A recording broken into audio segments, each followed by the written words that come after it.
Sir एक बार paper leak होने के बाद ये लगता है मतलब 2-3 साल या 4 साल बिल्कुल ख़राब हो गई। दोबारा पढ़ना पड़ता है सारे काम और कवरेज हो जाते हैं, फिर पढ़ने का मन नहीं करता है। तो पूरी मतलब करियर बर्बाद हो जाता है एक बार। जो चीटिंग हो रही है स्कूलों पे, इस तरीके की कोई चीज़ें ना हो, क्योंकि इससे स्टूडेंट्स का जो है डिमोरलाइज होने लगता है। अगर कोई नौकरी में है तो 2 दिन की छुट्टी लेके भी जाना पड़ता है, उसका लॉस तो होता ही है।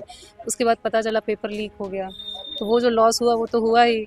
और इस तरीके से बार-बार करने से एक हताशा भी होती है, निराशा भी होती है। उत्तर प्रदेश लोक सेवा आयोग की सहायक अध्यापक प्रशिक्षित स्नातक मुख्य परीक्षा यानी टीजीटी मेंस 2025 की परीक्षा आज हो रही है। ये परीक्षा 2 पालियों में होगी। अब हम इस वक्त हिंदू महिला विद्यालय में है, जहां पर जो अभ्यर्थी हैं ये परीक्षा देने के लिए जा रहे हैं। इनकी लंबी लाइनें हैं। अब इस परीक्षा में इनकी प्रॉपर चेकिंग की जा रही है, इसके बाद इनको अंदर एंट्री दी जाएगी। तमाम छात्र पूरे प्रदेश से यहाँ पर इस परीक्षा देने के लिए जो अभ्यर्थी है वो आए हैं। उनको पहले पूरी तरह से चेकिंग किया जा रहा है। चेकिंग करने के बाद उनको अंदर भेजा जा रहा है। तो यहाँ पर जो लाइन है वो देख सकते हैं कि परीक्षार्थियों की यहाँ पर लगी हुई है और इस परीक्षा को देने के लिए दूर दराज से यहाँ पर आए हैं। आप भी इस परीक्षा को देने के लिए आई हैं, क्या कहेंगे? अरे सही तैयारी है, देखो देखते हैं क्या होता है। आप कहाँ से आए हो?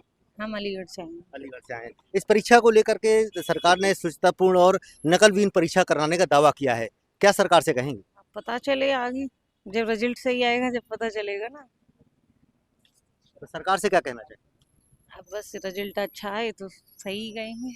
बिल्कुल, रिजल्ट अच्छा है और यहाँ पर जो छात्रों की लाइन है वो लगी हुई है और इनसे भी हम जानने की कोशिश करेंगे। आप भी यहाँ पर आए हैं परीक्षा देने के लिए, कहाँ से आए हैं, क्या तैयारी है? मैं सर भरतपुर राजस्थान से आया हूँ और अच्छी तरह ही तैयारी करके आया हूँ। मैं सरकार से ये कहना चाहूँगा कि जितनी सारी नकल होती है वो नहीं हो, बस जितने सारे पेपर हैं वो पारदर्शी तरीके से होने चाहिए।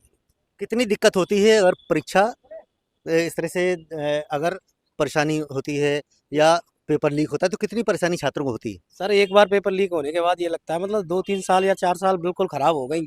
दोबारा पढ़ना पड़ता है सारे काम और कवरेज हो जाते हैं, फिर पढ़ने का मन नहीं करता है। तो पूरी मतलब करियर बर्बाद हो जाता है एक बार पेपर आउट होने के बाद। तो सरकार से क्या कहना चाहेंगे? सरकार से मैं यही कहना चाहूँगा कि जितने सारे पेपर हैं वो सभी पारदर्शी तरीके से होना चाहिए, बिल्कुल नकल नहीं होनी चाहिए, चाहे सरकार को इसके लिए कुछ भी करना पड़े। बिल्कुल नकलविहीन परीक्षा होनी चाहिए। आप कहाँ से आए हो? आप मैं अमेठी उत्तर प्रदेश से हूँ। और सरकार से ये कहना कि भाई वैकेंसी निकाले और पारदर्शी तरीके से पेपर कराए, क्योंकि आए दिनों देखने को मिलता है कि ज़्यादा से ज़्यादा जो है पेपर लीक हो ही जा रहा है।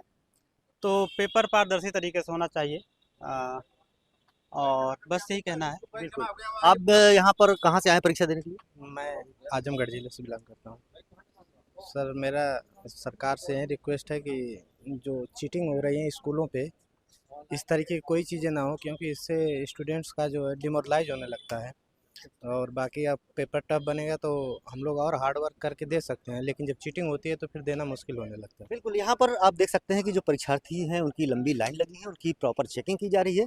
उसके बाद उनको अंदर भेजा जा रहा है। हम आगे की तरफ कहेंगे कि अपने कैमरा पर्सन से कि आप दिखाएं कि किस तरह से यहाँ पर इनकी प्रॉपर चेकिंग की जा रही है और चेकिंग करने के बाद उनको अंदर एंट्री दी जा रही है। उनके कागजात चेक किए जा रहे हैं, पेपर चेक किए जा रहे हैं, आधार कार्ड जो चेक किए जा रहे हैं। आप पीछे भी देख सकते हैं कि यहाँ पहले उनके पूरे प्रवेश पत्र को चेक किया जा रहा है, आधार कार्ड चेक किए जा रहे हैं, फिर उसके बाद अंदर इनको एंट्री दी जा रही है।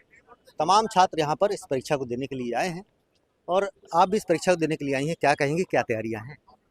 तैयारी तो सर बहुत अच्छी है और अच्छे तरीके से बस एग्ज़ाम हो जाए और अच्छे मार्क्स आएँ, यही है बस। अच्छा, कितनी दूरी सफ़र तय करके आई हैं इस परीक्षा देने के? मैं तो अम्बेडकर नगर से आई हूँ और वही है ना कि एक बार एग्ज़ाम देने जाना है तो अगर कोई नौकरी में है तो 2 दिन की छुट्टी लेके भी जाना पड़ता है, उसका लॉस तो होता ही है। उसके बाद पता चला पेपर लीक हो गया, तो वो जो लॉस हुआ वो तो हुआ ही। और इस तरीके से बार-बार करने से एक हताशा भी होती है, निराशा भी अच्छा, होती है। कितनी परेशानी होती है कि ये पूरी मेहनत करते हैं, फिर इसके बाद अगर इस तरह की सूचनाएँ आती हैं, लेकिन सरकार से क्या कहना चाहेंगी आप? मेंटली सर बहुत हैरेसमेंट होता है स्टूडेंट्स का, मेंटली बहुत हैरेसमेंट होता है और वो कवर अप करने में बहुत टाइम भी लगता है, ऐसा नहीं है। तो सरकार से क्या कहना? सरकार से बस यही है कि रोज़गार के अवसर जो उत्पन्न हो रहे हैं उसको अच्छे तरीके